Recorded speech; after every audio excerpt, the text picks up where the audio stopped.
I typically do not find my team members on Indeed, on Upwork. I can't find uber talented people on Upwork. I find like decent people on Upwork, but I cannot find uber talented people on Upwork to save my life. So places like Indeed, places like LinkedIn, places like recruiter, like hiring a recruiter to help me.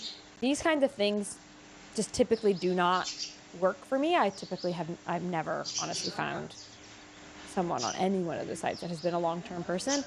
It just, those general kinds of job sites do not attract the people I look for on Team Maria. I have a very specific kind of person that I look for, and they are not on Indeed or Upwork or LinkedIn or any one of those places. How I found my team members in the past is I wrote a little list. That's what I'm reading off of. Previous clients is a big one. Rose reminded me of this because we were going over the outline and she was like, no, like most of your previous clients or some of the people on our team were previous clients. So if we pull up the org chart again, go back in there and I'll show you which ones are, I'll just pull up the whole org chart and tell you who came from where. So you can know, that'll probably be helpful. Here's iPad, go back to this one. There we go. Okay. So Rose there's basically 3 ways I found people to work for me. 1, previous clients, 2, friends or like friends of friends, my network, or 3, I emailed my list. So I'll highlight all the people who are like friends or like family, right, at this point. So we'll just do friends or like family. Okay, so it was Rose and Sophia, so friends or family. Then it was we'll pull up blue. There we go. Okay, so blue will be previous clients. So Wendy was a previous client. And then Janny was a previous client. And then you know what? I think we need to orange Trina as well because she was in Wendy's network. She was like a friend of Wendy's friend, I think. So this was like in our network. And then actually Hedda was a friend of a previous team member who ended up like her other like client wanted her to come full time. So I actually met Hedda through a friend of his friend as well, essentially a friend of a friend as well.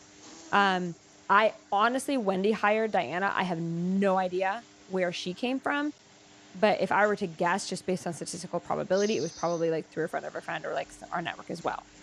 The last way is we emailed our list. So for this content assistant person, I was so particular about what I wanted. I knew exactly what I wanted. And I tried the friend way where I was like I said earlier, like I sent 30 text messages about this person and they just were not the right fit. So I ended up emailing my list and I found someone within like 30 days versus all of this way took me like months and it still ended up not working out for me. So this is really interesting. So if we have 8 team members, and then what's interesting is like if we count K and C, who are on the personal side of things, they were also friends. So they also get their little circles. So what do we learn from this? Your network is really important. And it's like, I have no problem. It's not like these are all my best friends. Like I don't like to look for like friends. It's like, do you know anyone? I like the friends of my friends. That's what I like. That's like the best fit for me. So it's not like I'm really popular. It's just like I leverage my network, if that makes sense. I don't think I have any better of a network than you do at all. Half of these hires was from when I was living in a tiny one-room apartment in a tiny, tiny city called Newark, Delaware, back when I lived in Delaware. So it's not like I have a good network, like this magical California network that I'm leveraging. It's not like that at all. It's just I text people and I say, hey, this is what I'm looking for help with. Do you know anyone who could help me? I have no problem doing that. Let me see if I can find the one. I want to find an example of one for the content assistant. Let me go down my text messages. These are really long text on it. I think it'd be really interesting for you to hear it so you can see like actual. Goodness gracious, we text so much. So this would have been scrolling up a little bit. It's a very long text, so I will quickly find it.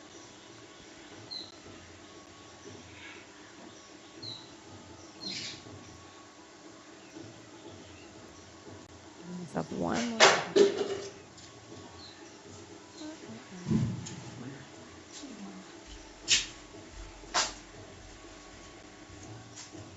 Oh, here we go. Okay. So let me plug this in. I'm so glad you can see this because you will see how simple this is. Oh, hang on. There we go. Okay. So this is my personal trainer. Okay. This is a person who trains me and helps me. Like, this isn't like a business person. She's a personal trainer. She trains me 3 times a week. Hey girl, no worries if not. This is the same text message I copied and pasted to like my friends. But do you happen to know anyone who make a good content creation assistant who lives here locally? You know a ton of people here, and I thought maybe you would. No worries if not. Most important thing is being reliable and trainable. Can't think of anyone at the moment. That was literally like, and I sent that 29 other times and got nowhere with it. So, but that's rare, by the way. You can see here, like if you go back to if we pull it back up my iPad, and before you remember, but if we pull my iPad back up and we go back to this guy right here, that text message that I just showed you is actually how I've hired most of the people here. It's how I hired Rose, Hedda, Sophia, Diana probably, Trina, K, and C, was all through text messages like that. Julia, for whatever reason, it just didn't happen to work out. So that's what I want you to know about hiring. I hope that this like how I find these people, how I find these first 5 roles. Really your takeaway should be, oh, I should send a little text message like that with the specific roles. I have been really overcomplicating this. I thought I had to go on Indeed and do all this complicated recruitment process. No, it's exactly a text like that.